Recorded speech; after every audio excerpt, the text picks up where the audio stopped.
Uh, all right, thank you. Hey, see, I tell you, ain't nothing like having the other Pat Washington on your team. Mm-hmm. And then once we get off of this, and maybe in March, because I know Megan, you kind of talked about May mental health. You know, the venue we could probably be at. Yeah. Who will be involved? So start thinking about that. Yeah, let's set up some time to meet Yes. Linda after this. Okay. Yeah. Hi, Dr. Bailey. Nice to see you and meet you. Good seeing everybody else as well. How's everybody doing? Great. Well, And thank you. yourself. Good. Thank you, ladies, for participating in this Yes. event. As Biggie said, it was all a dream, and now it came to fruition. Exactly, it's here. I look forward to speaking with you guys today. Yes. So, since we don't have any participants on real quick, Dr. Bailey, I'm going to ask you questions about hypertension, how to check your blood pressure. If you can give us some information about that, your diet, some things that they can do to maintain a healthy lifestyle. Ursula, I'll be asking you questions more around health disparities with hypertension and with breast cancer. And then Dr. Bailey, some of the signs, some of the things of how to do a proper, excuse me, Dara, you might have to fill in if I keep sneezing, a proper breast exam and how often they should do a breast exam. And we know that early detection is the best protection. So don't be afraid if you feel something, but go get it checked out. Women need to hear that they get afraid and then they won't go see about themselves. And then the other thing I was going to mention, because my mom's sister passed away at 47 of breast cancer, which meant I had to start getting my diagnostic testing early.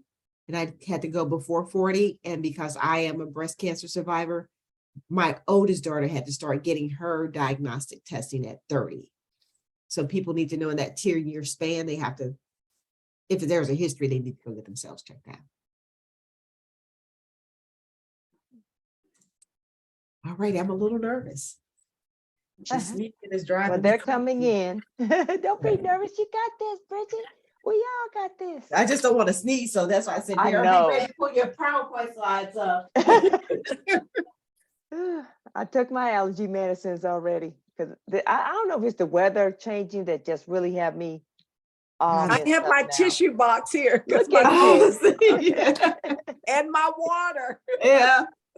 You're prepared. Well, you used to doing this a lot, speaking about what you've gone through. And I appreciate you wearing red today. I should have put on red. I had a red sweater I can go throw on real think quick. about that. Put on red. I wear red every day in February. Do you really? Oh, I do. That's good for you. Every day. Yeah, I should go put on. How much time do we have? I'll be right back, ladies.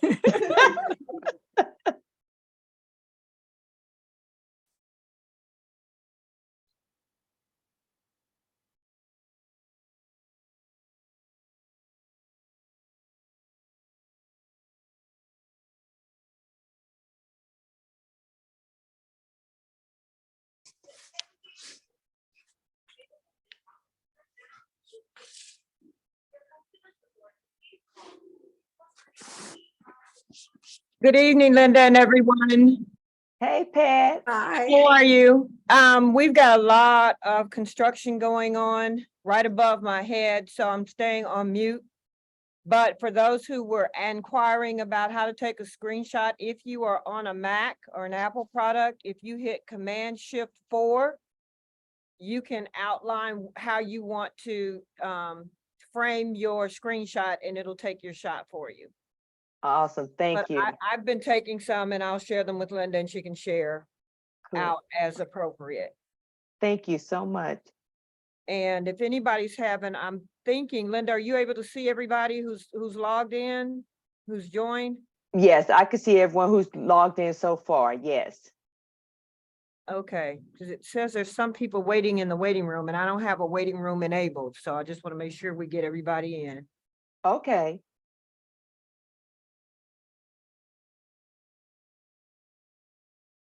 Look at you, Bridget. Got my sweater on, Pat. Okay. I had a red dress, but I didn't have time to throw that on real quick.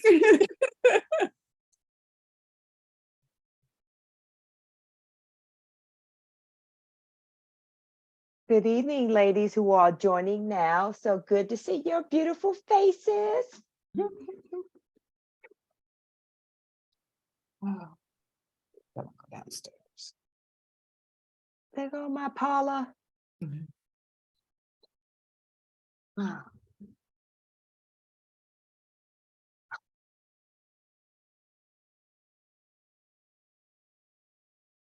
Linda, you have on red too?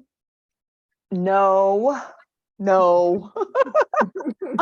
Believe it or not, I probably got a few items that are red. I'm the person that whole closet is black and white. So Okay.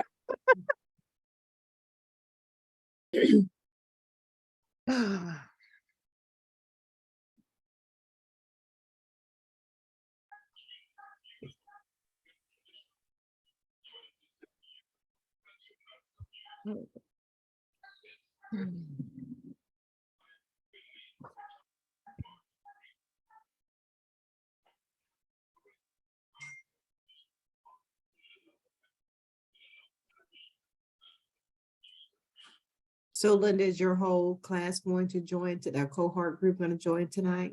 You think? no, it was open to clients and staff and community partners. So like I was saying earlier, we had probably about 50 people to register. Oh, good.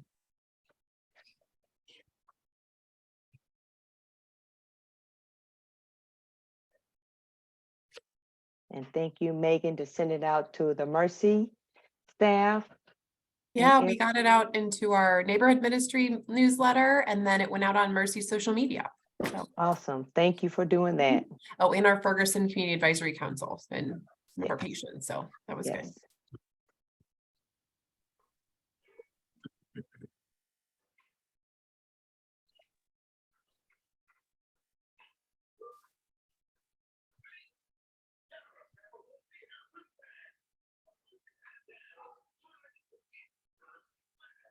Next time, have some music playing in the background. Well, it's 6 o'clock, so I'm gonna share my screen. Okay, that's It's fine. almost 6 o'clock, and I just want to make Yeah, sure. so just to get ready, yeah, to make sure everything's ready to roll. Mhm. You let me know when you're ready for me to start, Linda.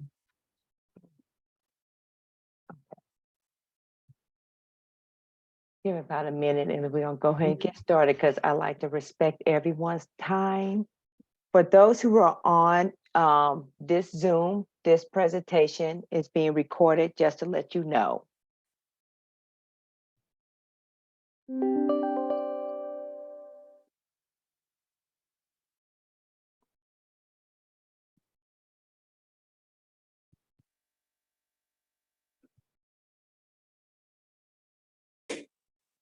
Welcome to everyone who's just joining. We're gonna get started in 1 minute.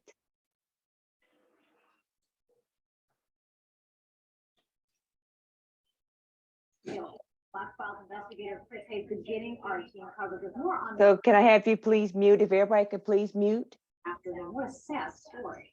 Jasmine Shirley, through tears, the parents of a teen girl pleaded with a judge to keep the driver locked up. A driver accused of causing. You might have to mute them Yeah. yourselves, Linda. Pat, can you mute? throughout the- Oh, she did. Thank you, Miss Emma. Okay. Okay, Bridget, go ahead and get started. All righty. Well, good evening and welcome to the St. Louis Urban League and Mercy Hospital's Heart and Soul session. February is National Heart Health Month and Black History Month. And that's why this session is entitled Heart and Soul. This evening, the Urban League has paired up with Mercy to talk to women of color about heart disease, breast cancer, and how to stay healthy. We want to give you some advice on what you can do to maintain a healthy lifestyle. My name is Bridget Marzette-Bender. I'm the Vice President of Diversity, Equity, Inclusion, and Belonging at Mercy Hospital, and I'll be your moderator for this evening. Today, to kick off this evening, Linda Robinson will tell you about the Urban League and the Save Our Sisters program that she leads. Linda is the director of Save Our Sisters at the Urban League. In her role, she provides outreach to new and existing programs. She also provides outreach to clients that may benefit from Save Our Sisters program and resources from the Urban League.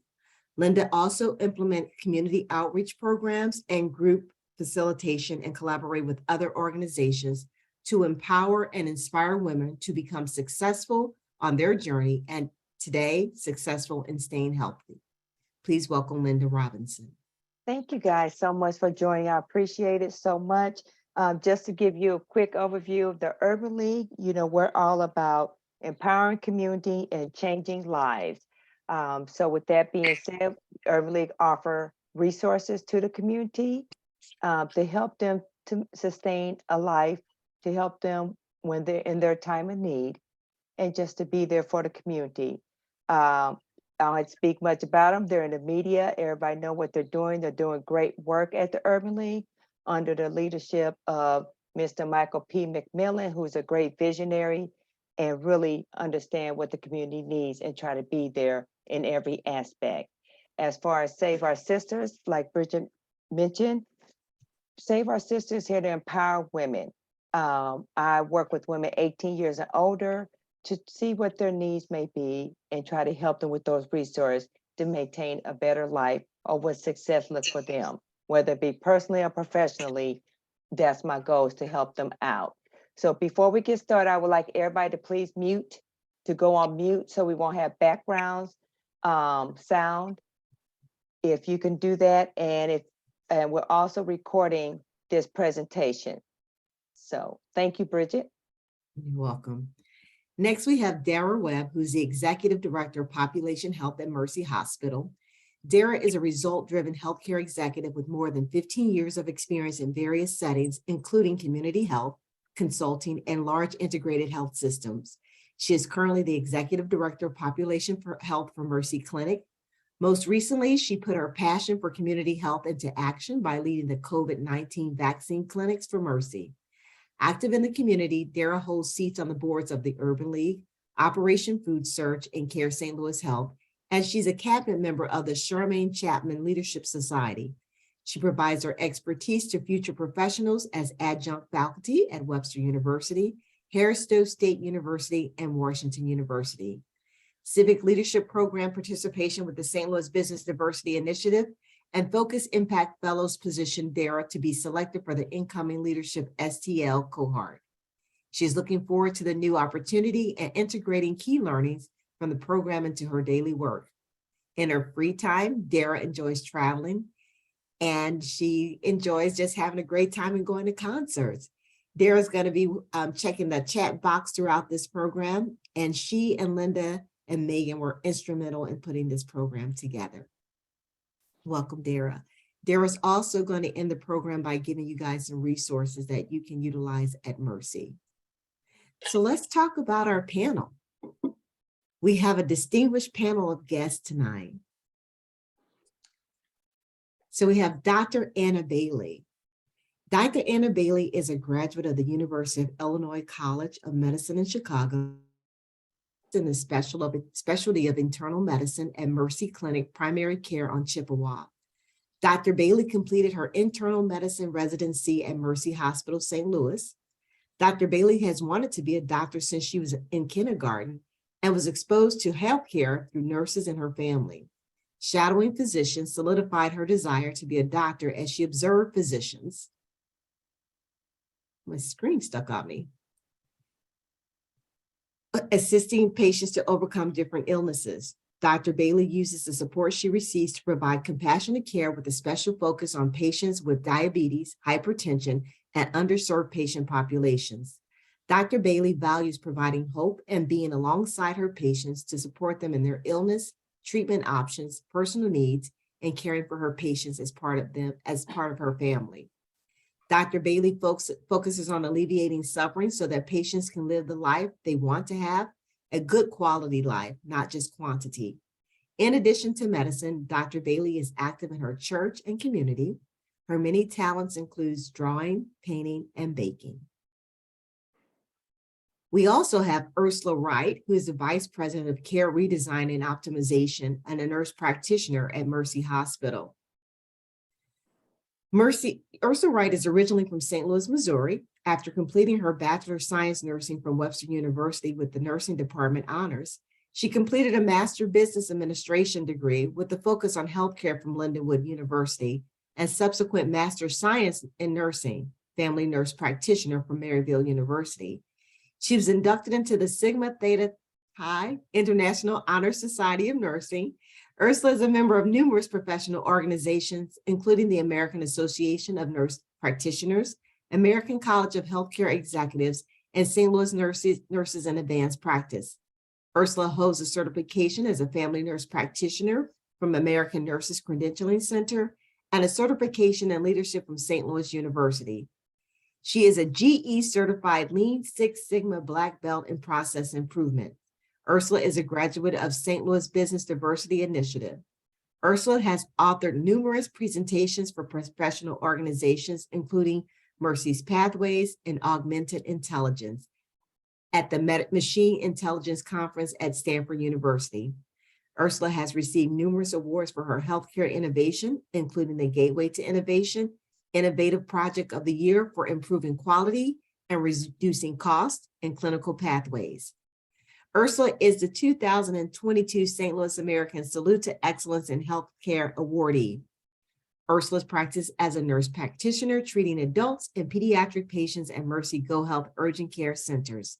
In addition, Ursula serves as the Vice President of Care to Redesign and Optimization for Mercy Health Systems, one of the largest nonprofit systems in the country based here in St. Louis, Missouri.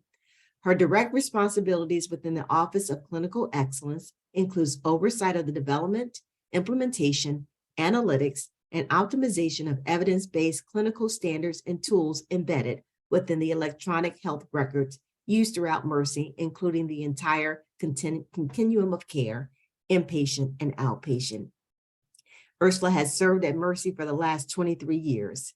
She strives to provide only the best to the patients who entrust their health to Mercy and is energized by the relentless pursuit to get healthcare right for all patients. Ursula is married and has one son. Ursula enjoys spending her time with her family most, but she also enjoys reading, walking, baking, and watching basketball. So welcome to our panel. But before we get started, we want to talk about her story. The next person I would like to introduce to you is Patricia Gathings-Henderson. Patricia is a native of St. Louis. She has an extensive and progressive background in human resources. As a president of Talent Management Initiatives, LLC, she consults with organizations about strategic planning to manage human capital and maximize employee retention. Her involvement with the American Heart Association includes being a member of Passion Committee and a national spokesperson. She was featured on Highway 70 billboard by the airport, Jet and Good Housekeeping magazines, and national television with Hodacopy. She enjoys time with her family, reading, and golfing. She has 2 hole-in-ones to her golf portfolio. Patricia and I are also related. Tonight, she is here to share with you her heart story. Good evening, ladies. First of all, I have to say you could have been anywhere this evening, but you chose to hear my story. And I thank you for giving me that opportunity to increase your awareness of heart disease. Heart disease is the #1 killer of women. And it's been documented that in most cases, it can be prevented with education. One out of 3 women. Death in St. Charles on Saturday. Can you please mute? Thank you. 1 out of 3 women die of heart disease. Heart disease is not prejudice. Doesn't make any difference if you're white, Black, thin, BMI over 30, what high school you went to, if you're degreed or not degreed, it's irrelevant. Heart disease can strike anyone at any time. My first experience with heart disease, I was married to my childhood sweetheart. My only son had just had his first son. I was an avid golfer, or I should say learning at that time. And then also a step aerobics instructor for ballets. Having said all of that, one cold February, I walked out of the building from work. And I thought, since my only chronic illness was sinuses, it must be my sinuses. 2 days later, going to the gym, because I went to the gym 3 times a week, I had a shortness of breath and a burning sensation in the middle of my chest. That was different for me. I called my doctor and he said, go to the emergency room. I went to the emergency room. After 6 hours of test, the female cardiologist said, we have good news and bad news. She says, and I was ready to take you off the table. She says, but when I did and I turned, we noticed that your left main artery was 85% blocked. She said, you will not be going home. And I am making the recommendation that you have open heart surgery.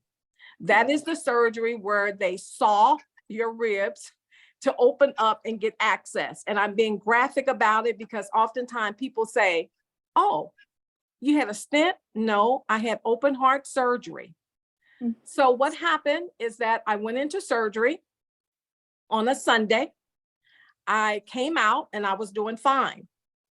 That Monday, I was up and I was eating soup and I said, I feel faint. When I woke up, it was 2 days later. I had gone into cardiac arrest, medically dead for 1 hour. The doctor, the first surgery that they performed on Sunday, the artery spasm, that's when they said I had a heart attack. They had to go back in on Monday after getting me back, hooked up to machines, and take a vein from my leg. So basically, I had 2 heart surgeries within 24 hours. I was in the hospital for 14 days. I was released, and 2 weeks after being home, they believe that the trauma to my heart, with the doctor having to actually have my heart in his hand, manipulating it until they can get the machines hooked back up, probably is what caused my heart to go out of rhythm. As a result, I had a defibrillator implanted. I have 4 implanted, and by a blessing, never have they gone off, because they do say when you get therapy from a defibrillator, it's like a mule kicking you in your chest. So I share all of that with you because at that time I was 44. It's been 23 years and I had made the decision to live. And to live required me to do certain things that I am going to share with you as a takeaway.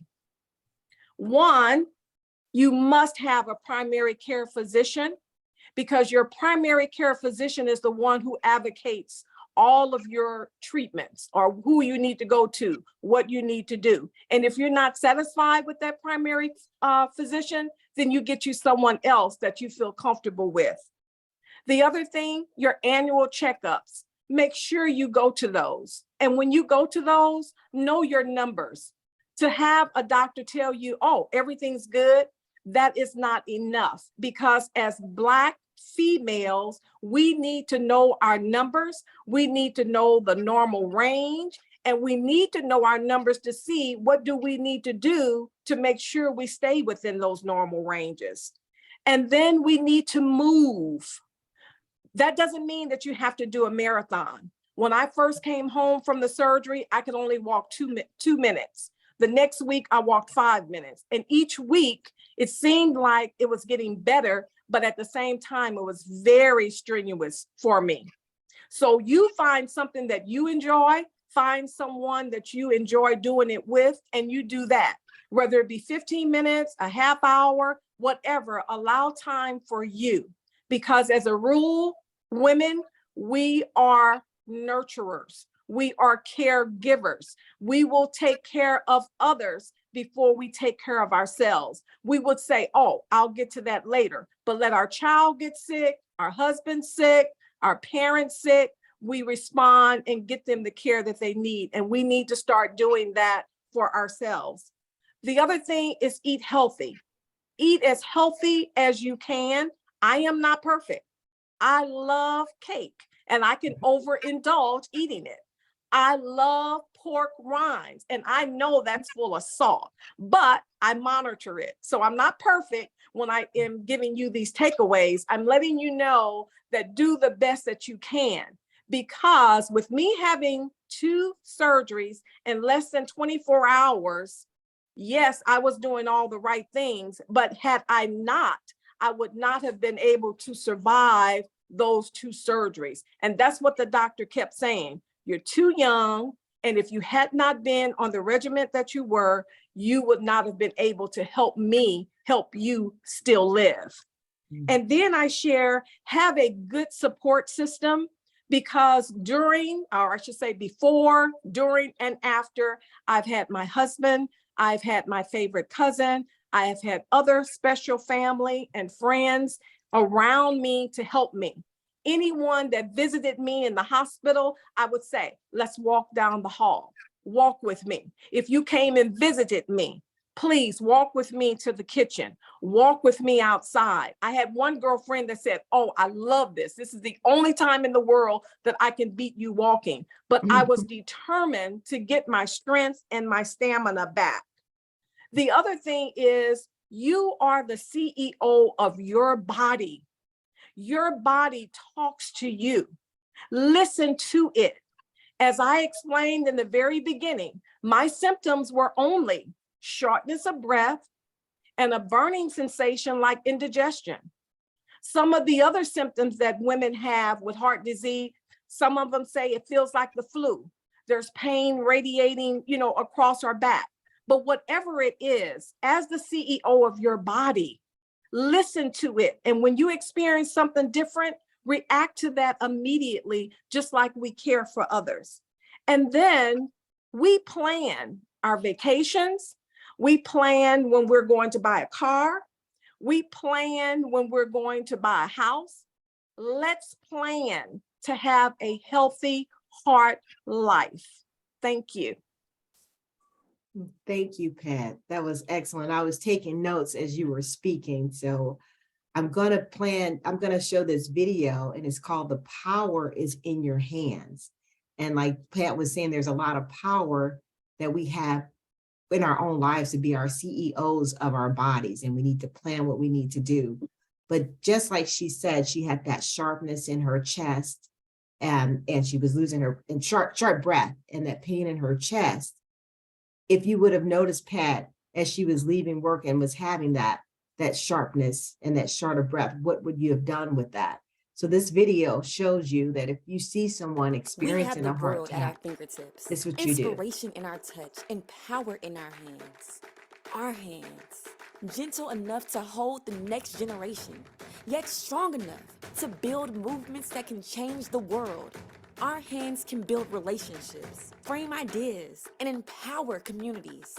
We have the ability to share and imagine, create and comfort, love and heal the world around us. And it doesn't stop there. Right here, in our hands, we have the power to save a life. If you see a teen or adult suddenly collapse, call, push hard and fast in the center of the chest. The power is in your hands.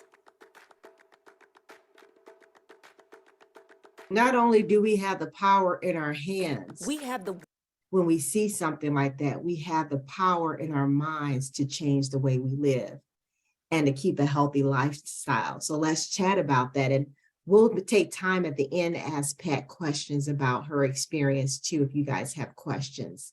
So up next, we're going to talk to our panel of experts, Dr. Bailey and Ursula, about things that you should know to stay healthy. Dr. Bailey, can you tell us, what does heart disease and hypertension look like in the human body? Yes, so I'll first start with kind of explaining a little bit in terms of hypertension and how it can lead to heart disease. And basically pictured here, what you see is, we're gonna say it's an artery that's on the left side of your screen. And I kind of picture this in your mind as though you're going to go turn on a faucet, right? So if you just turn it on and the water is running at a lower rate, then it's running through as normal. It can go where it needs to go. But if you have higher blood pressure, think about turning that faucet up to full speed, right? And now it's just rushing past that piping, right? So when you look at high blood pressure and it's rushing, it's going in a high force through an artery, what it starts to do is cause some nicking there along the arteries. And then what cholesterol decides to do is going through the body and it says, oh, we have an injury here, let's patch it up. So as you're moving through this image and you're going from the left of your screen toward the right, you'll see the cholesterol starting to patch up this artery because it's sensing some type of injury. If we don't get the blood pressure under control, it's still going in a high rate, it's still going real fast, high pressure is going to continue to cause damage, continue to cause some nicking there. So the plaque builds up a little bit more. Cholesterol forms this plaque. And as you can see, as cholesterol is forming more of a plaque in order to patch up this damage, is decreasing the area in which blood can bypass there. So a couple things can happen. Either there's narrowing of the blood flow and it can lead to ischemia, meaning decreased blood flow to a certain area, and places like your heart or your brain requires a constant blood flow there.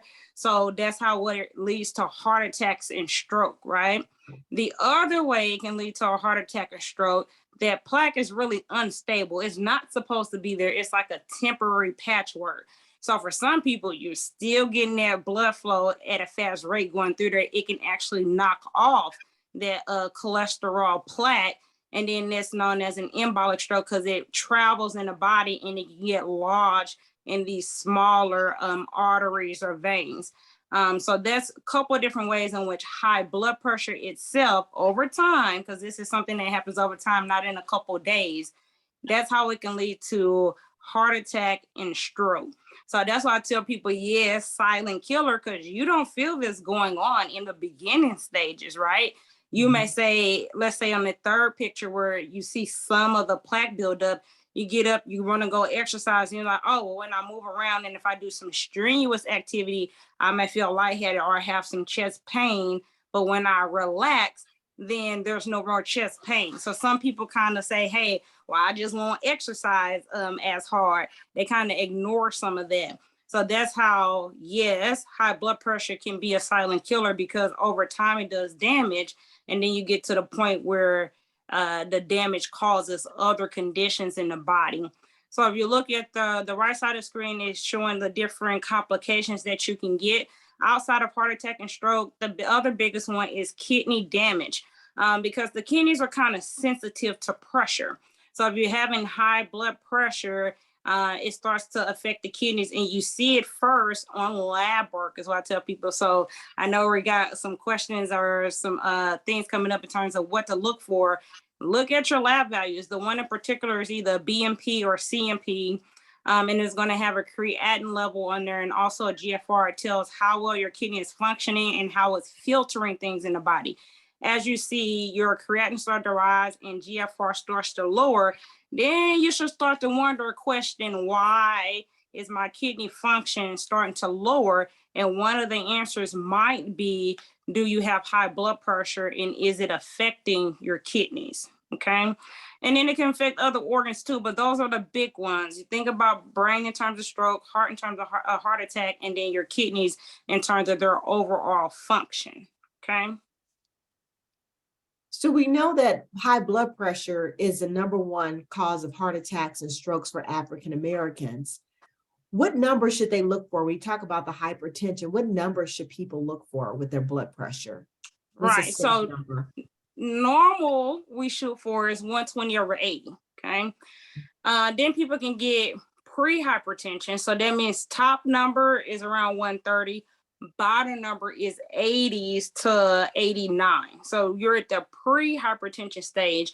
And this is the one where we really try to tell people, okay, let's do lifestyle modifications, meaning drink more water, exercise, limit salt in the diet, because you're at the point where with those simple lifestyle modifications, we can bring your blood pressure down and back to normal range and keep it there without the use of medication, right?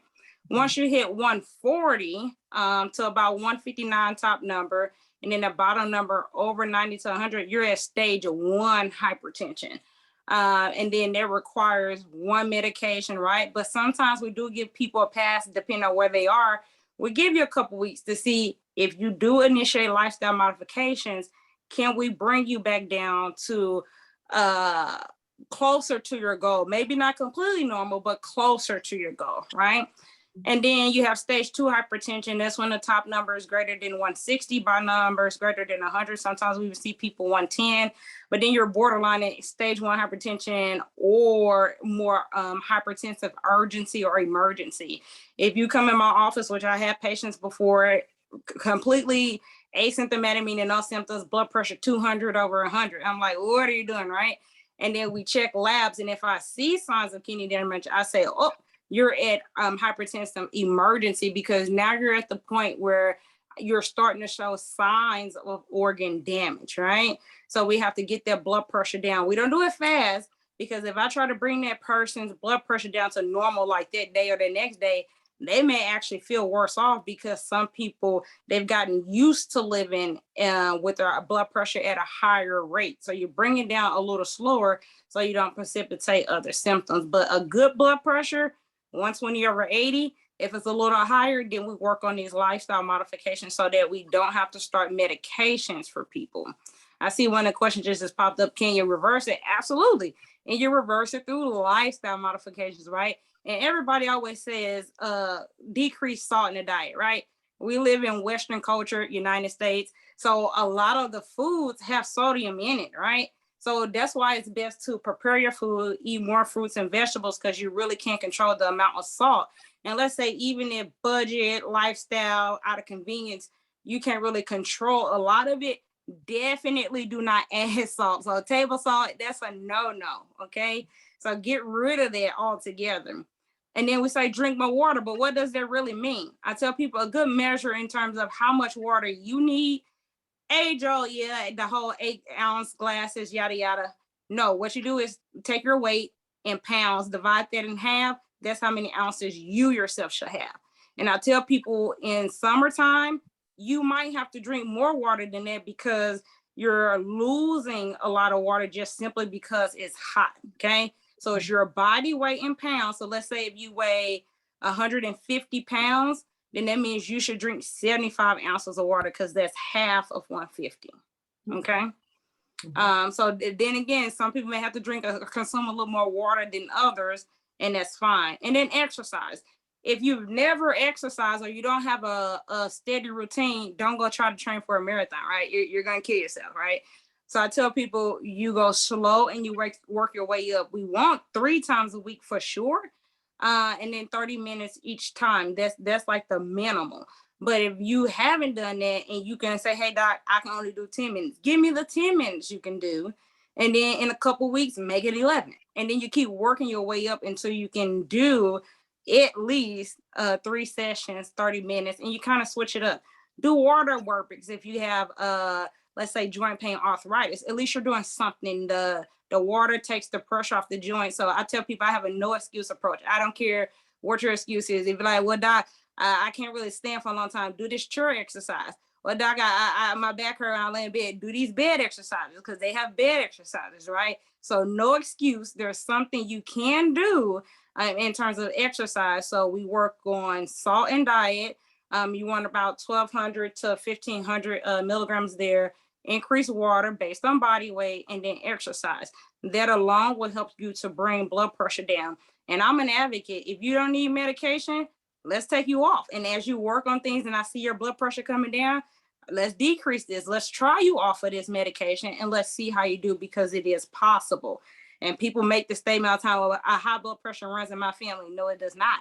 there's a meme that says it is because nobody in your family runs, right? So it's not that it's genetic unless you have a kidney disorder, but some of this is environmental. Some of it is, we repeat the things that our families and previous generations do. So it's not that it really runs in the family, it's the habits that lead to high blood pressure that really are generational that we can put a stop to, okay?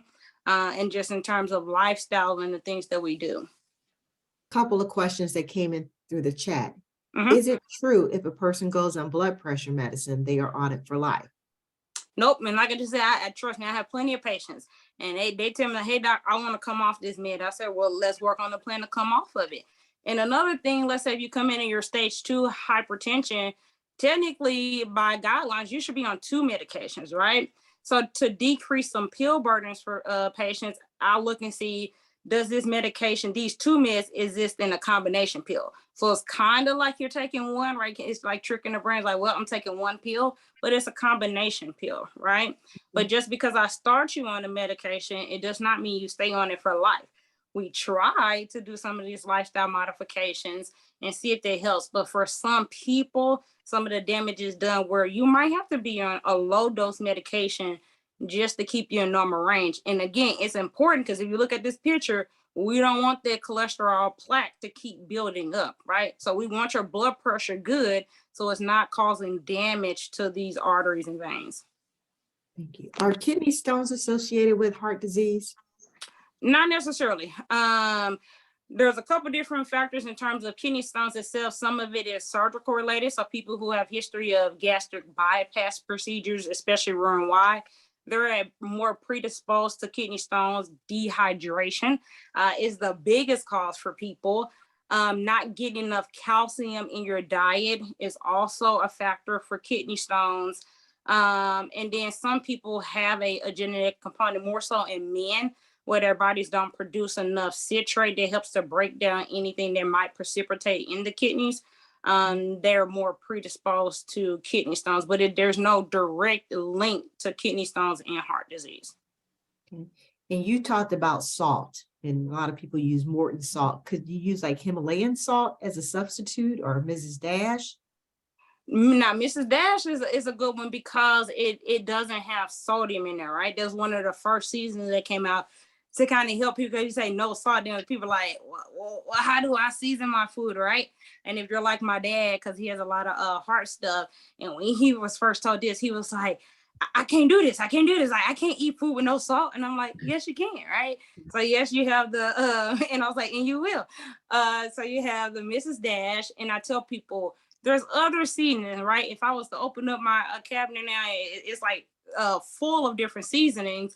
And some of it, if we're not used to cooking with it, you have to experiment just a little bit and like, oh, this actually does taste good on chicken, or hey, this tastes better on beef, right? So if you just look at a seasoning, if it's more on the lighter side, it's going to taste better with chicken. If it's more on the darker side, it's going to taste better with a red meat, almost like how people pair like fish and wine or other steak and wines and things like that. Same thing with seasonings. And you can experiment with it. Me and my siblings, we like to go down to Soulard Market, go to, the Spice World, literally try different stuff, look up recipes that have no salt in there, like, okay, let me try this. And then as you cook it, you can kind of say, hey, this actually tastes a little bit better with more lemon, or a good substitute for salt is lemon and garlic, right? Put a little lemon and garlic in your food, and you won't really notice that, hey, this actually doesn't have salt in it. And as you eat food without salt, you actually begin to taste it better and say, this food actually does taste wonderful, and it needs no salt to it. Thank you. What are some questions women should be asking their physicians when something is different or they just don't feel right? And the first thing, I'm glad you guys brought it up, in terms of lab work, right? So it's like, okay, you said my labs are quote unquote normal, or quote unquote essentially normal. What exactly does that mean? Or as what labs are drawn? Because to me, a basic panel is a CBC. So it looks at your red and white blood cell count. I have mine set that if something's off, it'll run a differential to kind of tell me why this is off. So is it a factor of your platelets? Is it a factor of, neutrophil count or something being off? Your BMP, that is a basic metabolic panel. it looks at electrolytes in the body. So sodium, potassium, calcium, and that one also gives me a marker of your kidney function. If I'm concerned about liver, I actually order a CMP because it adds the liver functions to it. I order a lipid panel, so it looks at total cholesterol, good cholesterol, bad cholesterol, and triglycerides. And then I also order a hemoglobin A1C. Okay, so that's my basic panel. But if people say, oh, well, I'm having fatigue or inability to lose weight, or I'm gaining, too much weight here, then it triggers me to order other stuff. But if you don't really ask what is being ordered or what is this test for, then we may just order something that's basic and it will not necessarily address the concerns that you're having. So let's say if somebody does come in for fatigue and the doctor wants to order labs, you can ask them, well, which lab addresses my tiredness? Which lab addresses this fatigue I'm having, right? And if it's not one on there, say, okay, well, what will address it? Is it a lab? Is it an imaging? Do you want to send me to a specialist? What will address this concern that I have? And it's okay to be direct. And I tell people all the time, I was like, even me, as a physician, I had to switch my own doctor last year because of that very reason. I'm like, you're not listening to me, right? So if someone's not listening to you, it switched. That's why we have other doctors and other healthcare systems out here. You want to be connected with a provider who you feel is going to listen to you. That way your healthcare concerns are addressed and nothing falls through the crack. If you feel like somebody's not going to listen to you, you're not going to bring up issues that are happening, and then things, it gets missed, right? Or treatment gets delayed. So we never want that to happen. So if your own doctor want to do it, then you can say, hey, can you send me to a specialist? Right? Because if they can't do it, then maybe the specialist would do it, or you have to switch all together. But you always ask and make sure, hey, what are we doing to address my concerns? And then what's the follow-up plan? Let's say this lab comes back normal, then what do I do?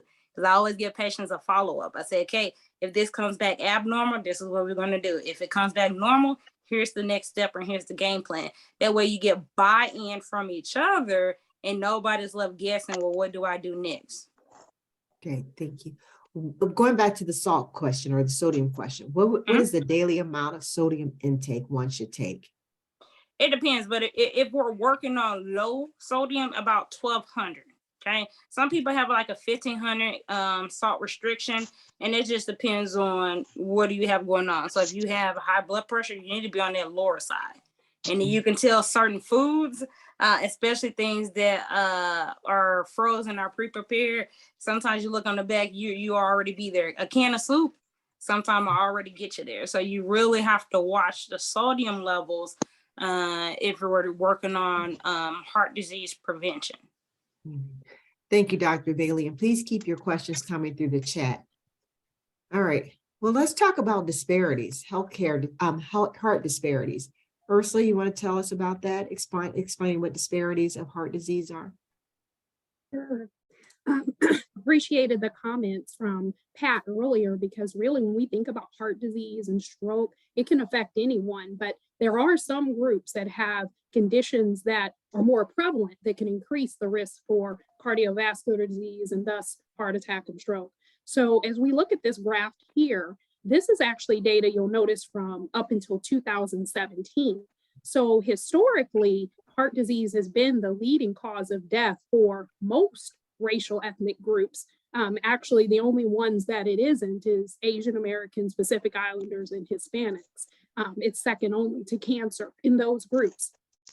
But it has been the leading cause of death. And as you look at this graph, you notice that African Americans are actually the ones, when we look at per 100,000 persons, that have the highest mortality or death rates. Now, if we go to the next slide, we'll notice that just 4 days ago, actually, our Office for Minority Health released data that is reflective of the 2019 numbers. And we actually see that with this data, African Americans, both men and women, are showing lower death rates than their non-Hispanic white counterparts. So that is, it's interesting to see that some of that disparity gap is closing, but it's not something that would encourage us to let up in any way, shape, or format on any of the things that we've been discussing this evening. Because if you roll to the next slide and look at all the things that we've been discussing, those risk factors and the disparities still persist. So we've talked a lot about hypertension. You know, hypertension is one of the highest risk factors. And we look at that data and compare it from 2015, 2016 on the left-hand side, and look at where we sit when we look at more recent data, 2017, 2018, and we see that the numbers are rising across the board, including when we look at, you know, non-Hispanic, African-American or Black men and women compared to their counterparts. Diabetes is another piece that's at play. You know, if you have diabetes, obviously that is a condition where our bodies function off of glucose or sugar for energy. And so the insulin in your pancreas may either not be produced or your body's not absorbing it or using it correctly. So when those high blood sugar levels persist, that can increase the risk of heart disease and all of the subsequent issues.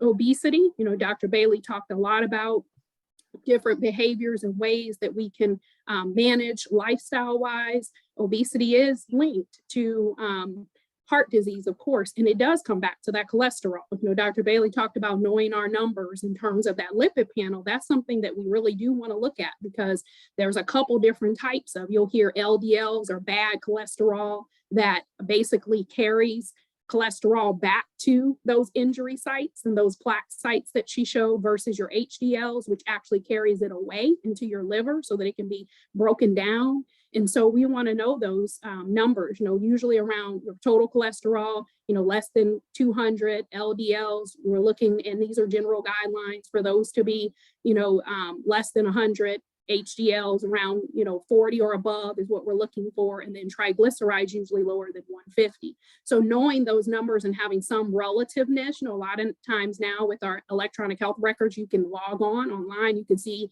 the numbers, you can see the ranges too.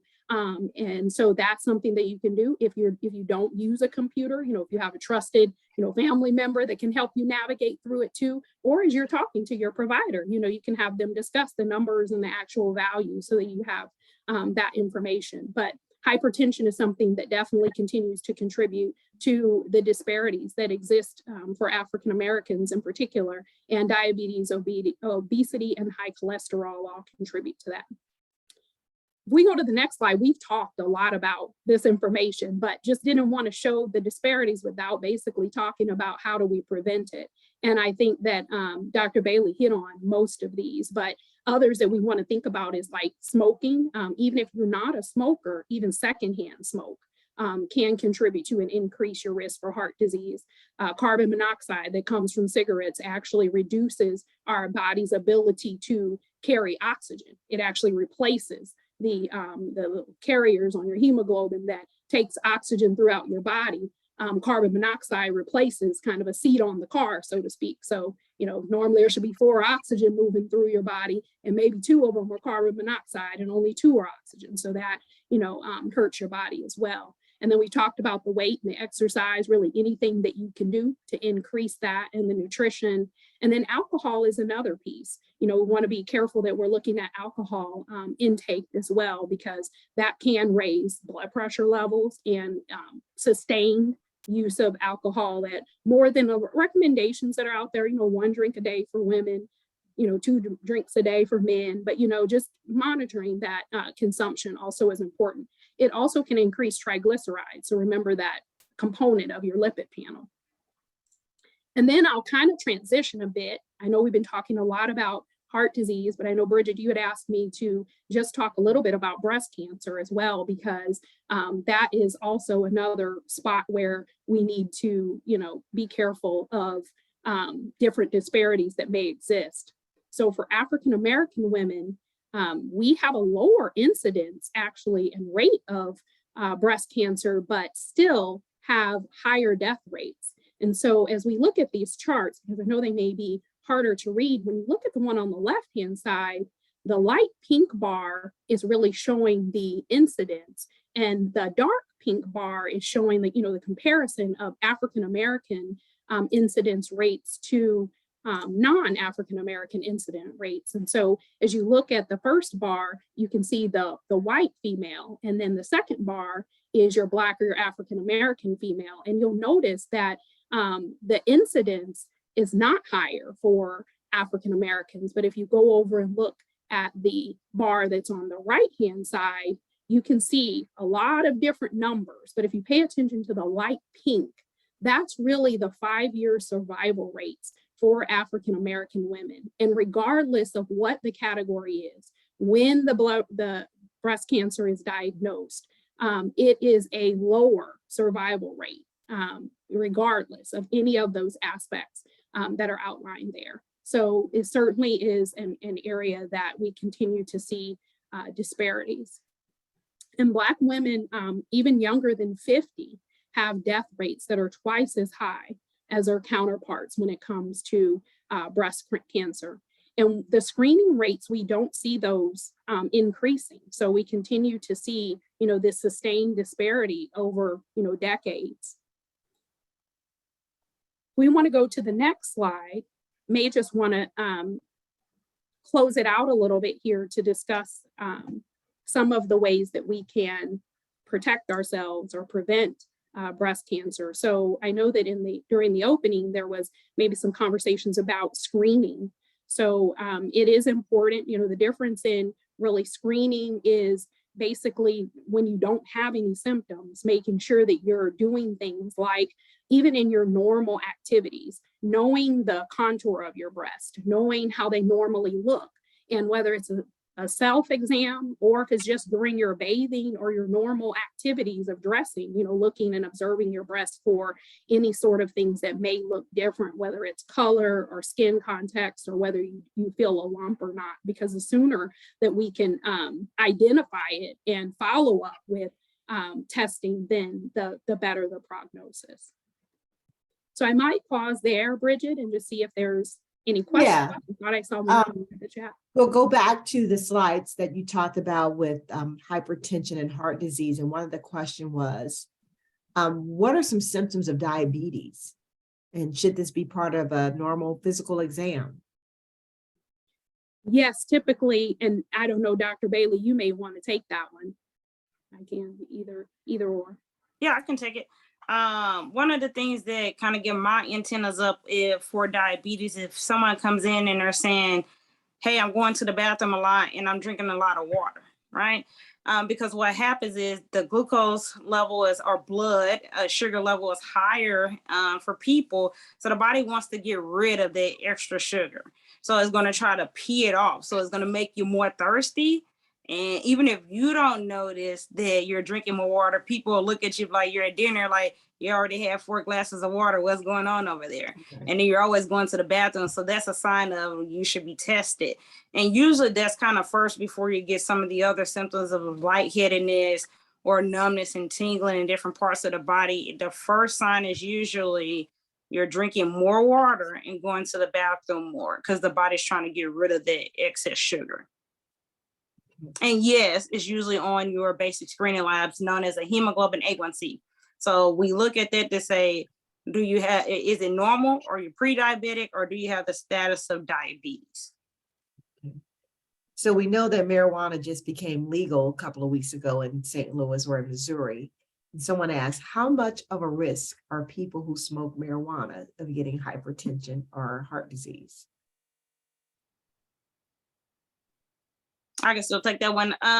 Some of that depends, right? It depends on how much you smoke, the strength of the strand. Is it laced with something else? Because people come in, they're like, I just had marijuana. I was like, no, you didn't, because it's also cocaine in there too, which is definitely bad for the heart. But when you think about consuming anything that you inhale into the lungs, it will cause some damage. Are we as concerned about cancer with marijuana? Not so much, but you still can have lung damage, right? And honestly, to any part of your respiratory tract. Lung damage itself can also lead to damage to the heart, specifically on the right side. and any right-sided heart damage or even right-sided heart failure tends to be harder to treat. So yes, it's longer term for the damage seen from that, but it still exists on a certain level. And if So- you're smoking it, you're still going to have some of the impact of, the byproduct of, smoking marijuana. Is still producing, the carbon monoxide and other things that are damaging Right. to the lungs and to the vessels. So you ladies have talked about the 5 steps to detecting breast cancer early, and we know that early detection is the best protection. But if you have a very close family member that was diagnosed with breast cancer, what should you do? When should you start getting your mammograms? Do you wait to 40, or do you talk to the physician about your family history so that you get your mammograms early? Right. You always want to let the physician know about family history. And we really pay attention to what's considered a first degree relative. So that's a parent, a sibling, or a child. And speaking to breast cancer specifically, you want to know the age in which that first degree relative was diagnosed. So like for me, my mom had breast cancer when she was 42. So that means for me and my sisters, we started getting our screenings done at age 32, because you do 10 years prior to their diagnosis, or age 40, whichever one comes first. So if my mom had been diagnosed at age 60, I started at age 40, because 40 comes before 50, right? So that's the baseline for it. But then I tell everybody that's with the caveat, because if you come to me and it's like, hey, doc, I got this lump bruise right here. I didn't hit myself on anything. Nobody has bitten me. Like, what is this? We're going to screen you then, right? So depending, if you're younger than 30, it always starts with an ultrasound, then mammogram if needed. If you're over 30 with no family history and you have some abnormality, it's a mammogram for you. Another thing to know for people, if they're going to get mammograms, is that for people, the first mammogram may come back as need additional imaging, especially if you have dense breast tissue, because they're trying to establish a baseline, right? So I tell people, do not be concerned if you get a call back for your first mammogram. Although it can be frightening, like, wait a second, you need another mammogram. Hey, you need an ultrasound? Yes, because I want to see, is this dense breast tissue? Is it really dense breast tissue, or could it be a cyst?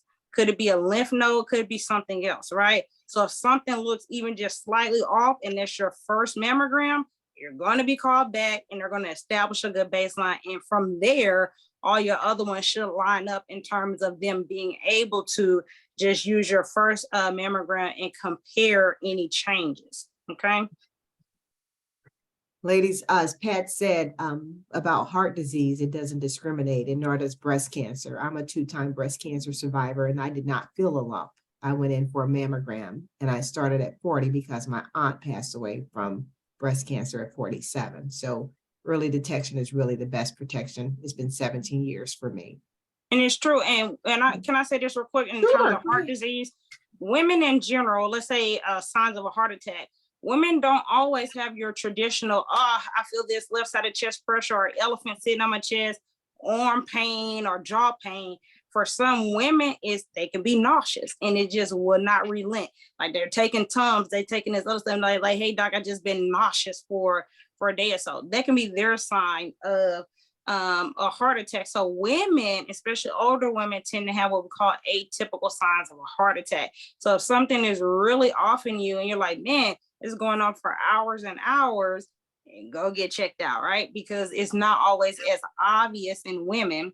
And then too, when it comes to breast cancer, yes, African-American women have lower incidences, but the reason why the death rate is higher is because we tend to have more incidence of triple negative breast cancer. And that's important because in order for me to give you a medication to treat this breast cancer, it has to have a target to act, right? So it's either estrogen, progesterone, or HER2/neu. That's all your drugs. They go and target these receptors. But if you're triple negative, what's the med going to attack, right? So that's why it's important, A, to be screened. And as people get more screening, we see, oh, this is actually more prevalent in society than we thought. Then more research goes to that, more funding goes to that. So right now we treat it, right, as though we treat some of these other breast cancers, but there's no one good treatment or one good chemotherapy plan for triple negative breast cancer, because again, it has no true targets for some of the drugs that are out right now.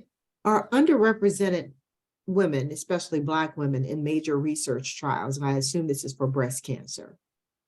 Well, I think in general, we see that there is not, as it's getting better because it has been more mainstream and, publicized, even as we looked at some of the studies and things that were done for COVID vaccines, a little bit better intention to ensuring that there was a diverse population. But when we think about even Dr. Bailey's comments around how we define in healthcare a typical presentation of a heart attack, it's research that was done that did not include, women to the degree or diverse components. So there is lots of opportunity when we look at a lot of the historical or seminal research that there may not have been diverse representation.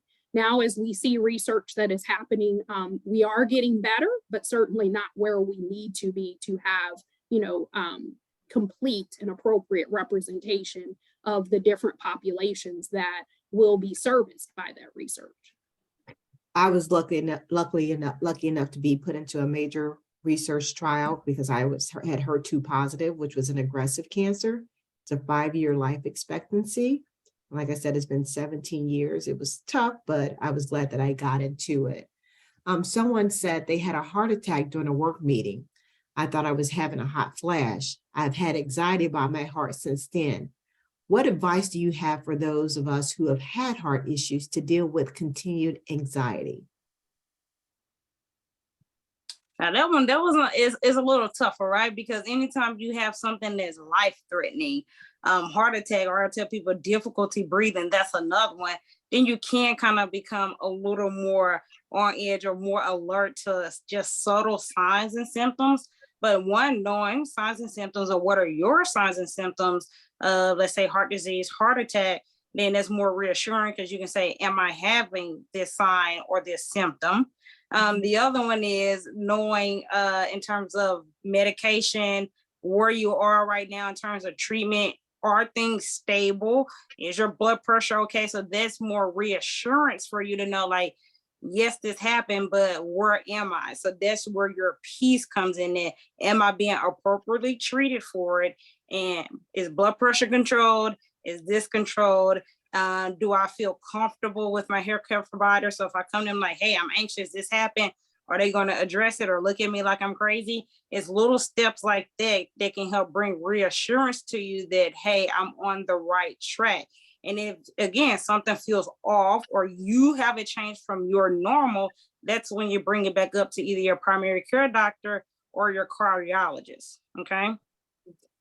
The one thing that I would like to add to that is from a personal perspective, I was extremely afraid. I felt like I always had to be with my husband because he was the one that understood me the most.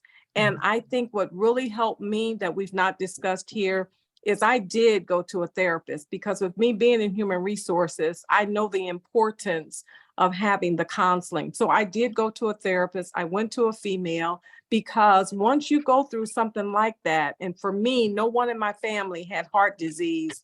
It's like, who do I talk to? Who will look at me as a different person? I'm no longer the Patricia before the heart situation. I am the Patricia now with the heart situation that is just totally put fear in me, that when is this going to happen again? I couldn't drive for 6 months, so I sought assistance from a therapist who helped me, and we worked on things to address that fear because that fear stays with you for a while. I literally, when I went places, I would sit, take my pulse. I knew every exit in terms of wherever I was, and anybody around me knew that I had a defibrillator and, all of that so that I could get the help that I need. So again, it's all about what we're doing here. Communication, education, communication. Patricia. All right, Ursula, COVID, it's been around longer than we thought it would be. Hit us in 2020, it's still here in 2023. Why is the COVID vaccine important? Well, it's really important, Bridget, that we get COVID vaccines because one, they help protect us, they help to protect others. I mean, now the COVID vaccines that are out there are what's called bivalent COVID vaccines, and they're called bivalent because they, you know, when you think about COVID, like you said, it's been around for a while. It's a virus, it spreads, it has different variations. And so the original vaccines that we were getting were really created to protect against that original kind of Delta strand. But now with Pfizer and Moderna specifically have created now versions of the vaccine that protect against some of those other variants. So we think about some of the Omicron variants, some of the variants that we're hearing most recently around COVID, those vaccines are being adjusted to account for those. And so it really is important that we continue to get, you know, our boosters. They are effective in the sense of even when individuals that have been vaccinated get COVID-19, we see that they are not as seriously ill. So that's why it's important to continue to stay up on them. A lot of people ask, well, when should I get another booster? So after those first 2 doses that you would have gotten or established with Pfizer or with Moderna, you then, as we see here in the on the slide, for the age group levels, you're really looking back and thinking, has it been at least 2 months since I got my last dose? If it has been, then you're probably due for a booster at that point. If you've had COVID since then you may want to separate it. You know, you may want to wait a few months since you had COVID before you would get the vaccine again. A lot of people question, are vaccines safe? But, you know, we've really looked into it and saw the process that's been followed with COVID-19 vaccines. And there are safety tests that are put into place by our vaccine safety system and tracking of any events that have happened related to the vaccines. And we're seeing that they are safe. And they are free too. So if you want to get a COVID-19 vaccine, I know Mercy, we offer them. If you go to COVID-19 vaccine, mercy.net, you know, there's 19 areas that you can schedule even online or call for adults, currently 23 different locations for children, and many of our Mercy pharmacies, you can walk in, you know, to get a COVID vaccine. So they are available at, you know, at many health systems. Thanks, Ursula. Dr. Bailey, I have another question for you. When the doctor says your heart is a little enlarged, but it's nothing to be concerned about, how should a person feel about that? I will have them explain it more. I'm like, what does a little enlarged mean, right? And where is it enlarged? Are they meaning that it's enlarged in the bottom part of the heart, bottom left, which is actually most common, right? And it's an early sign of some damage from high blood pressure, which would trigger somebody to say, oh, there's another reason why I need to control this blood pressure, because my heart is showing signs of damage and strain from it. But if they say, quote unquote, a little enlarged, where is that at? Is it the top left? Because then it sets you up for things like AFib, A-flutter, which are abnormal heart rhythms. Is it the bottom right? Because then it says I should look at the lungs, right? So don't just accept a little enlarged, or like I heard somebody tell me one time, they were told they had a touch of asthma. I said, well, what's a touch of asthma? Either you have it or you don't have it, right? Right. So then, no, you have to ask, what do you mean by a little enlarged? And then where is my heart enlarged? And then ask them, then what does that mean? That is enlarged. How can I prevent it from getting any bigger? Because think about the heart. The wall of the heart is going to thicken first under signs of high pressure, because it needs to withstand that pressure. But after a while, it kind of poops out and becomes more like a balloon. And then that doesn't pump as effectively as a normal heart, right? So you have to ask, what does this mean for me? Where is it located? How can we prevent it from getting any worse than what it is now? Thank you.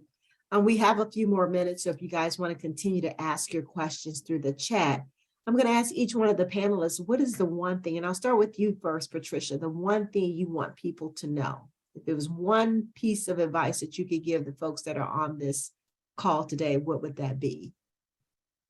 I am going to say, listen to your body.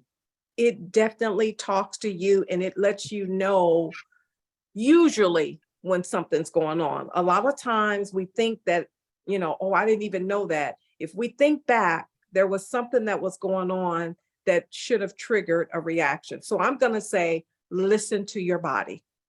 Thank you, Pat. What about you, Ursula? Well, one, Bridget, I don't know if we addressed the question in the chat around, or maybe it was a comment around a friend having 3 mammograms and it didn't show. I was just going to mention that, mammograms aren't perfect. So it is possible for a mammogram to miss a screening. But when we look at the numbers and we look at the evidence, it is in our best interest to get a mammogram, because more often it's going to catch it versus, the times that it misses it. So I just wanted to mention that. But in terms of takeaway, I would say those behavioral modifications. I know it's hard. I struggle myself, but being able to really just do a little bit is so important. All those things that Dr. Bailey mentioned, from the water to the exercise, it really is. And I love the concept of being the CEO of our own body. We are professional women, that we take care of business when it comes to the things that we need to do when it comes to our careers, our jobs, and other things. And we just have to make ourselves just as important. Dr. Bailey, before I ask you this, before I let you speak last, I'm going to go with a couple of more comments that are made in the chat box, or questions, if that's okay with you. Yes. I learned so much today. Thank you, Dr. Bailey and Ursula. I'm going to start exercising and drinking more water tomorrow, and I'll be your accountability buddy, the person that wrote that, because I need to do the same thing as well. I really enjoyed the information that you share with us about taking our weight and dividing that in half. And that's how much water we should be drinking every day. So I know how much I need to target for every day. The next question is, what's your opinion of taking hormones for hot flashes? Doctors say they're not as potent as they used to be, causing cancer. I don't know about as potent, but there's a couple factors that weigh in before you try to do a hormone replacement. And the first one is, have you had a hysterectomy? Meaning, do you still have your uterus or not?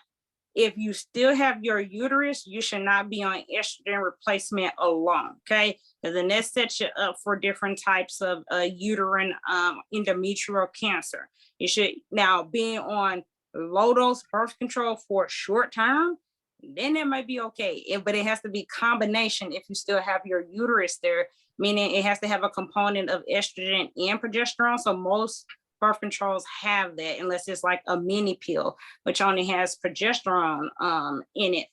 So that's the first thing to see. And I tell people that sometimes I inherit them, and I'm like, how long have you been on this replacement? And then there's like, oh, for years. I said, we're going to start to pull you off of it. Okay.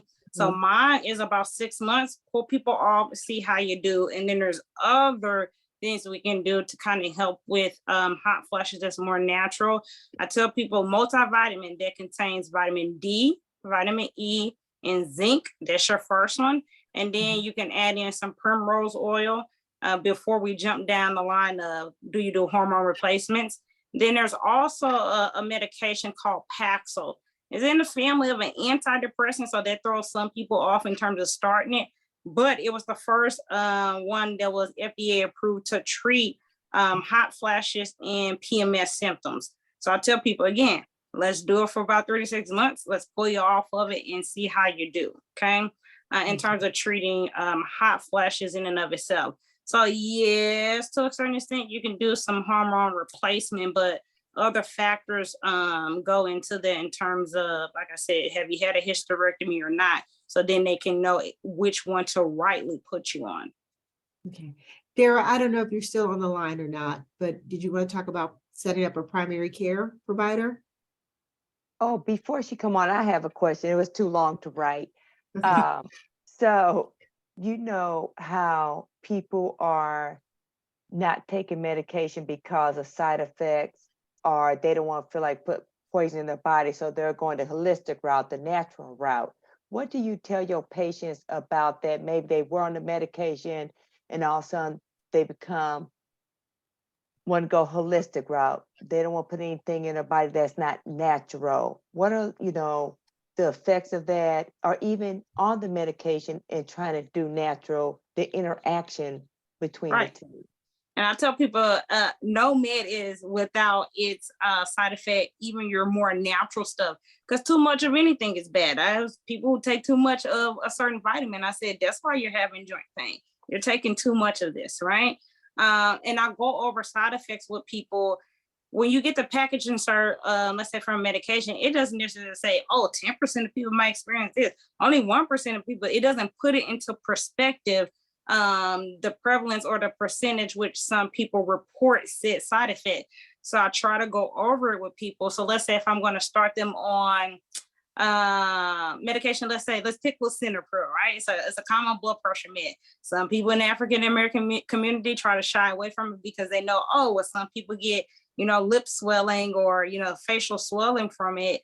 But it's not necessarily that all African Americans will get this, right? So I'll go over and say, hey, this 6% of people may experience this side effect. The actual most common side effect from lisinopril is a cough. And I tell people any side effect, it can start at day 1 of taking the medication or day 10,000.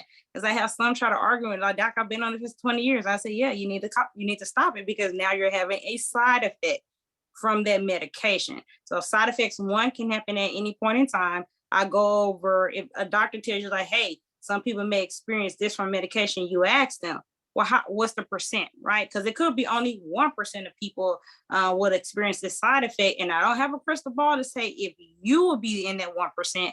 So what I tell people, and then there's 1,000 other things. I said, if something changes from your normal after starting this medication, you let me know. Some things, especially some medication, they may have a GI side effect in the first 2 weeks. I tell people, you're going to get some bloating from this medication. It's going to happen. It lasts for 2 weeks. I can treat that bloating to get you through the 2 weeks. And then after that, you'll be fine, right? So I put it in perspective of this is a temporary side effect. It's okay to continue. Or is this a side effect that means you need to come off the medication? Some things like people take for hot flashes, that's over the counter. If you're taking different meds, it can actually increase blood pressure. And I'm like, you need to come off this black coash, or why are you taking black licorice, right? That's actually not good. It's natural. It's all natural. It comes from the earth, right? But in some people, it actually triggers other adverse things that we do not want. So and I ask people, I'm like, what supplements are you taking?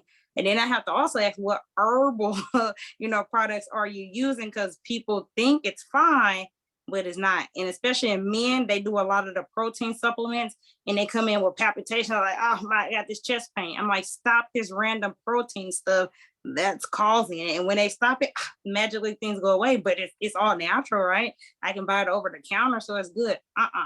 And when people are nervous about starting a medication, especially let's say it's a pain med, what I do is I pull up, I say, do you take Tylenol? Do you take ibuprofen? So then I pull up the side effect of ibuprofen and Tylenol. I'll say, you took this medication and you didn't even question a GI bleed or anything like that. And that's higher for ibuprofen or Tylenol than for the medication I'm trying to get you to start. So why not try it, right? Unless the side effect is high for death, you can try it. If you have a side effect, then we stop the medication, right? So don't be afraid to ask the doctor about side effects, put it in perspective, and then what do I do if I have the side effect? How do I know if it's temporary or if it would be a permanent one where I need to stop the medication? And that was my one thing is ask questions until you understand, right? I like explaining things to people. And when I used to tutor back in school. So if you didn't understand that A plus B equals C, then maybe I had to say C minus A equals B, right? I had to put it in a way in which you understand. And I don't care if we're in a room for an hour. When you leave there, I want you to be able to understand what's going on with your health, because if you don't, you're not going to do anything that I suggested, right? And if you leave out the room and you have questions, message me, right? That's what I'm here for. I want to make sure you understand what's going on with your health, because then I know for sure you're more likely to make a positive change to correct or keep things in order in terms of all your healthcare maintenance. So ask questions, ladies. Did you guys Until hear you that? understand. Until And if you understand, yeah, ask again. And they may get tired, but they'll figure out a way to explain it to you where you understand it though. I think Dara had to drop off. She said, if anyone is interested in establishing a care with a primary care physician or provider, go to mercy.net and you can find the physicians that are accepting new patients. And you can also contact her at any time.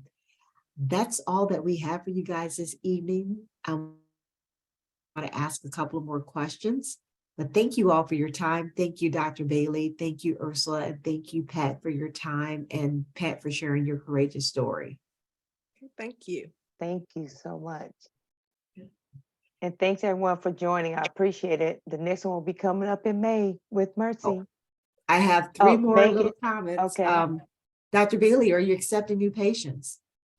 Yes, they can find me too on the Mercy website, but yes, I'm accepting new patients still. Dr. Anna Bailey. Someone said this was extremely informative, and thank you all. Thank you guys, and good night.